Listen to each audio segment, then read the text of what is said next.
Hi hello ನಮಸ್ಕಾರ ಎಲ್ಲರಿಗೂ. ಎಲ್ಲರೂ ಹೇಗಿದ್ದೀರಾ? ಏನಪ್ಪ ಇವತ್ತು ಅಂದರೆ ಸ್ಟೇಟ್ ಬ್ಯಾಂಕಲ್ಲಿ ಇವತ್ತು ಹೊಸದಾಗಿ ನೋಟಿಫಿಕೇಶನ್ ರಿಲೀಸ್ ಮಾಡಿದ್ದಾರೆ. ಈ ವಿಡಿಯೋದಲ್ಲಿ ಕಂಪ್ಲೀಟಾಗಿ ನೋಡ್ತಾ ಹೋಗೋಣ. ಇನ್ನೂ ಯಾರು ನನ್ನ ಚಾನಲ್ ಸಬ್ಸ್ಕ್ರೈಬ್ ಮಾಡಿಲ್ಲ, ಹಾಗೆ ನನ್ನ ಚಾನಲ್ನ ಯಾರು ವೆಬ್ಸೈಟ್ನ ವಿಸಿಟ್ ಮಾಡಿಲ್ಲ, ಈ ಕೂಡಲೇ ಒಂದು ವಿಸಿಟ್ ಮಾಡಿ. ಹಾಗೆ ಇದರಲ್ಲಿ ಕೂಡ ಜಾಬ್ ಅಪ್ಡೇಟ್ ನಾನು ಕೊಡ್ತಾ ಇರ್ತೀನಿ. ಓಕೆನಾ? ಈಗ ಮ್ಯಾಟ್ರಿಗೆ ಬರ್ತಾ ಹೋಗೋಣ. ಏನಪ್ಪ ಅಂದರೆ ಸ್ಟೇಟ್ ಬ್ಯಾಂಕ್ ಕಡೆಯಿಂದ ಈಗಪ್ಪ ಹೊಸ ರಿಕ್ರೂಟ್ಮೆಂಟ್ ಈಗ ಖಾಲಿ ಇದ್ದಾವೆ ಅಂತಂದು ನೋಟಿಫಿಕೇಶನ್ ರಿಲೀಸ್ ಮಾಡಿದ್ದಾರೆ. ಓಕೆನಾ? ಏನಪ್ಪ ಅಂದರೆ 2020ರಲ್ಲಿ ನಿಮಗೆ ನೋಟಿಫಿಕೇಶನ್ಸ್ ಏನಪ್ಪ ಅಂದರೆ ರಿಲೀಸ್ ಮಾಡಿದ್ದಾರೆ. ಓಕೆ, ಈ ನೋಟಿಫಿಕೇಶನಲ್ಲಿ ಏನಿದೆ ಅಂತ ಕಂಪ್ಲೀಟಾಗಿ ಸ್ಟೆಪ್ ಬೈ ಸ್ಟೆಪ್ ನೋಡ್ತಾ ಹೋಗೋಣ.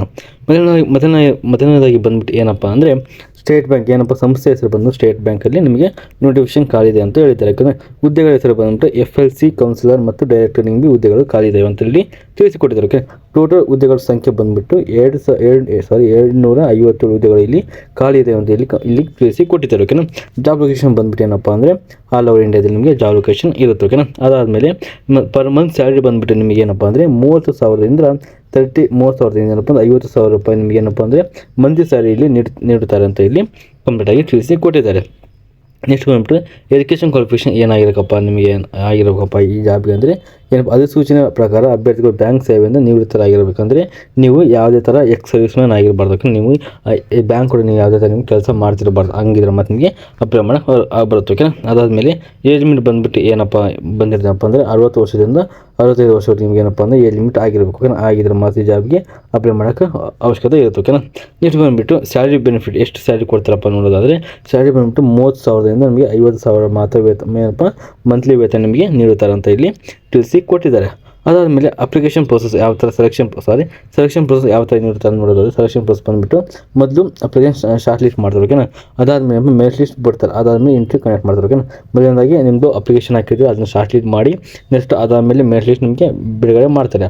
ಅದು ಬಿಡುಗಡೆ ಮಾಡಿದ ಮೇಲೆ ನಿಮಗೆ ಶಾರ್ಟ್ ಲಿಸ್ಟ್ ನೀವು ಮೆರಿಟ್ ಲಿಸ್ಟ್ ಒಳಗೆ ನಿಮ್ಮ ಹೆಸರಿದೆ ಅಂದರೆ ನಿಮಗೆ ಇಂಟರ್ವ್ಯೂ ಕಂಡಕ್ಟ್ ಮಾಡ್ತಾರೆ. ಇಂಟರ್ವ್ಯೂ ಕಂಡಕ್ಟ್ ಮಾಡಾದಮೇಲೆ ಏನಪ್ಪ ಅಂದರೆ ನೆಕ್ಸ್ಟ್ ನಿಮಗೆ ಏನಪ್ಪ ಅಂದರೆ ನಿಮಗೆ ಜಾಬ್ನ ಅಲೋಕೇಟ್ ಮಾಡ್ತಾ ಹೋಗ್ತಾರೆ.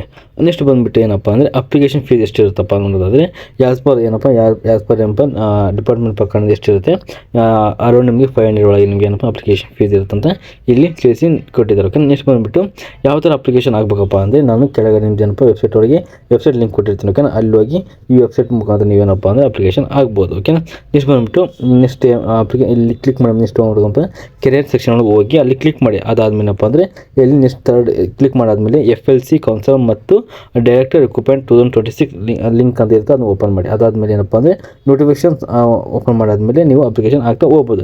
ನಿಮ್ಗೇನೋ ಗೊತ್ತಾಗಿಲ್ಲಪ್ಪ ಅಂದರೆ ನೋಟಿಫಿಕೇಶನ್ ಕಂಪ್ಲೀಟ್ ಇನ್ನೊಂದು ಟೈಮ್ ಓದ್ಕೊಳ್ಳಿ, ನಾನು ಡಿಸ್ಕ್ರಿಪ್ಷನ್ ಬಾಕ್ಸಲ್ಲಿ ಕೊಟ್ಟಿರ್ತೀನಿ, ನೀವು ಕಂಪ್ಲೀಟಾಗಿ ಓದ್ತಾ ಹೋಗಿ. ಓಕೆನಾ? ಅದಾದಮೇಲೆ ಅಪ್ಲಿಕೇಶನ್ ಫಾರ್ಮ್ ಫಿಲ್ ಮಾಡಿ ಆದಮೇಲೆ ಏನಪ್ಪ ಅಂದರೆ ನಿಮ್ಮ ಡಾಕ್ಯುಮೆಂಟ್ ಅಪ್ಲೋಡ್ ಮಾಡಿ. ಅವ್ರು ಯಾವ ಡಾಕ್ಯುಮೆಂಟ್ ಕೇಳ್ತಾರೆ ಅದನ್ನ ಡಾಕ್ಯುಮೆಂಟಲ್ಲಿ ನೀವು ಕಂಪ್ಲೀಟಾಗಿ ಅಪ್ಲೋಡ್ ಮಾಡಬೇಕು. ಅದಾದಮೇಲೆ ಏನಪ್ಪ ಅಂದರೆ ಲಾಸ್ಟ್ ಡೇ ನಿಮ್ಮದು ಅಪ್ಲಿಕೇಶನ್ ಸಬ್ಮಿಟ್ ಮಾಡಿ ಆದಮೇಲೆ ನಿಮ್ಮದು ಅಪ್ಲಿಕೇಶನ್ ಪ್ರಿಂಟ್ನ ನಿಮಗೆ ಫ್ಯೂಚರ್ ರೆಫರೆನ್ಸ್ ಒಳಗೆ ನೀವು ತೆಗೆದುಕೊಂಡು ಇಟ್ಕೋಬೇಕು. ಓಕೆನಾ? ಅದಾದಮೇಲೆ ಅಪ್ಲಿಕೇಶನ್ ಯಾವ ಸ್ಟಾರ್ಟ್ ಆಗುತ್ತಪ್ಪ ನೋಡೋದಾದರೆ ಆಲ್ರೆಡಿ ಅಪ್ಲಿಕೇಶನ್ ಸ್ಟಾರ್ಟ್ ಆಗಿದೆ. ಓಕೆನಾ? 5ನೇ ತಾರೀಕು ಫೆಬ್ರವರಿ ಮಂತಲ್ಲಿ ಸ್ಟಾರ್ಟ್ ಆಗಿದೆ. ಕೊನೆಯದು ಅಪ್ಲಿಕೇಶನ್ ಬಂದುಬಿಟ್ಟು 22ನೇ ತಾರೀಕು ನಿಮ್ದು ಏನಪ್ಪ ಅಂದರೆ ನಿಮ್ಮದು ಲಾಸ್ಟ್ ಡೇಟ್ ಆಗಿರುತ್ತೆ. ಓಕೆನಾ? ಹಾಗಾಗಿ ನೀವು ಬೇಗ ಅಪ್ಲೈ ಮಾಡ್ಬೇಕಂತ ಇಲ್ಲಿ ಹೇಳ್ತಾ ಇದ್ದೀನಿ. ನೆಕ್ಸ್ಟ್ ಬಂದುಬಿಟ್ಟು ಇಂಪಾರ್ಟೆಂಟ್ ಲಿಂಕ್ಸ್ ಏನಪ್ಪ ಅಂದರೆ ಇದನ್ನೆಲ್ಲ ನಾನು ನಂದು ವೆಬ್ಸೈಟ್ ಒಳಗೆ ಕೊಟ್ಟಿರ್ತೀನಿ. ಅಲ್ಲಿ ನೀವು ಒನ್ ಟೈಮ್ ಕರೆಕ್ಟಾಗಿ ನೋಡ್ತಾ ಹೋಗಿ. ಓಕೆನಾ? ವಾಟ್ಸಪ್ ಗ್ರೂಪ್ ಲಿಂಕ್ ಆಗಿರ್ಬೋದು, ಅದಾದಮೇಲೆ ಟೆಲಿಗ್ರಾಮ್ ಲಿಂಕ್ ಎಲ್ಲ ಅಪ್ಡೇಟ್ ಮಾಡ್ತಾ ಡೈಲಿ ಅಪ್ಡೇಟ್ ಮಾಡ್ತಾ ಇರ್ತೀನಿ. ಆಮೇಲೆ notification link, apply online link, official ವೆಬ್ಸೈಟಲ್ಲಿ ಲಿಂಕ್ ನನ್ನ ಡಿಸ್ಕ್ರಿಪ್ಷನ್ ಬಾಕ್ಸಲ್ಲಿ ನನ್ನ ವೆಬ್ಸೈಟಲ್ಲಿ ನಾವು ಕಂಪ್ಲೀಟಾಗಿ ಕೊಟ್ಟಿದ್ದೀನಿ.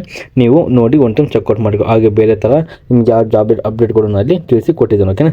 ನೆಕ್ಸ್ಟ್ ಬಂದುಬಿಟ್ಟು ಇಂಪಾರ್ಟೆಂಟ್ ಏನಪ್ಪ ಅಂದರೆ ನೀವೇನಪ್ಪ ಇದು ಈಗ ಕರ್ನಾಟಕ ಸರ್ಕಾರ ಯಾವುದೇ ಥರ ನೋಟಿಫಿಕೇಶನ್ ರಿಲೀಸ್ ಮಾಡ್ತಾ ಇಲ್ಲ. ಓಕೆನಾ? ಹಾಗಾಗಿ ಇಂಥ ಅವಕಾಶಗಳನ್ನು ಏನಪ್ಪ ಅಂದರೆ ಮಿಸ್ ಮಾಡ್ಕೊಳ್ಳದೆ ಆರಾಮಾಗಿ ನೋಡ್ತಾ ಏನಪ್ಪ ಅಪ್ಲಿಕೇಶನ್ ಹಾಕ್ತಾ ಹೋಗಿ. ಓಕೆನಾ? ಇದಿಷ್ಟು SBI ಸ್ಟೇಟ್ ಬ್ಯಾಂಕಲ್ಲಿ ಏನಪ್ಪ ಅಂದರೆ 257 ಹುದ್ದೆಗಳು ಖಾಲಿದೆ ಅಂತ ಹೇಳಿ ಕಂಪ್ಲೀಟಾಗಿ ತಿಳಿಸ್ಕೊಟ್ಟಿದ್ದೆ. ಓಕೆನಾ? ಈ ವಿಡಿಯೋ ನಿಮಗೆ ಇಷ್ಟ ಇದ್ದರೆ ಪ್ಲೀಸ್ ನನ್ನ ಚಾನಲ್ನ ಸಬ್ಸ್ಕ್ರೈಬ್ ಮಾಡಿ, ಹಾಗೆ ಲೈಕ್ ಮಾಡಿ, ಕಮೆಂಟ್ ಮಾಡಿ, ಶೇರ್ ಮಾಡಿ, ಐದು ಫ್ರೆಂಡ್ಸ್ಗಳು ಶೇರ್ ಮಾಡ್ತಾ ಹೋಗಿ. ಓಕೆನಾ? ಏನಪ್ಪ ಅಂದರೆ ನಾನು ಇನ್ನೊಂದು ಹೇಳ್ತಾ ಇದ್ದೀನಿ. ಏನಪ್ಪ ಅಂದರೆ ನನ್ನ ವೆಬ್ಸೈಟಲ್ಲಿ ಹೋಗಿ ಒಂದು ಟೈಮ್ ಚೆಕ್ ಮಾಡ್ಕೊಳ್ಗೇನ. ನಾನು ರೀಸೆಂಟಾಗಿ ಲಾಸ್ಟ್ 2-3 ಡೇಸಲ್ಲಿ UPSC ಹೊಸ ನೋಟಿಫಿಕೇಶನ್ ರಿಲೀಸ್ ಮಾಡಿದೆ ಫಾರೆಸ್ಟ್ ಸರ್ವಿಸ್, ಅದ್ರ ಬಗ್ಗೆ ವಿಡಿಯೋ ಮಾಡಿ ಹಾಕಿದ್ದೀನಿ. ಅದಾದಮೇಲೆ UPSC ಏನಪ್ಪ ಅಂದರೆ ಫೈನಲ್ ಅಪ್ಲಿಕೇಶನ್ ಅದನ್ನ ಬಿಟ್ಟಿದೆ, ಯಾವ ಥರ ಅದನ್ನ ಅಪ್ಲೈ ಮಾಡೋದು ಕೂಡ ಕೊಟ್ಟಿದ್ದೀನಿ. ಆಮೇಲೆ IOCA ಆಸ್ಪಿರೆಂಟ್ ಓಕೆನಾ, ಅದು ಕರ್ನಾಟಕ ITI ಮಾಡಿದ್ರೆ ಕೂಡ ಇಲ್ಲಿ ಜಾಬ್ನ ಅಪ್ಲೈ ಮಾಡೋದು ಕಂಪ್ಲೀಟಾಗಿ ನನ್ನ ವೆಬ್ಸೈಟಲ್ಲಿ ಕಂಪ್ಲೀಟಾಗಿ ತಿಳಿಸ್ಕೊಟ್ಟಿದ್ದೀನಿ. ಓಕೆನಾ? ನೀವು ಒಂದು ಟೈಮ್ ಹೋಗಿ ಚೆಕ್ಔಟ್ ಮಾಡಿಕೊಡ್ತೀನಿ. ಇದಿಷ್ಟು ಯಾವ ಥರ ನಾನು ಕಂಪ್ಲೀಟಾಗಿ ತಿಳಿಸಿಕೊಟ್ಟಿದ್ದೇನೆ. ಈ ವಿಡಿಯೋ ನಿಮಗೆ ಇಷ್ಟ ಇದೆ ನನ್ನ ಚಾನಲ್ ಸಬ್ಸ್ಕ್ರೈಬ್ ಮಾಡಿ, ಲೈಕ್ ಮಾಡಿ, ಸಪೋರ್ಟ್ ಮಾಡಿ, ಆಗಿನ ಫ್ರೆಂಡ್ಸಿಗೂ ಶೇರ್ ಮಾಡಿ. ವಿಡಿಯೋ ನೋಡೋದಕ್ಕಾಗಿ ಧನ್ಯವಾದಗಳು. Thank you so much.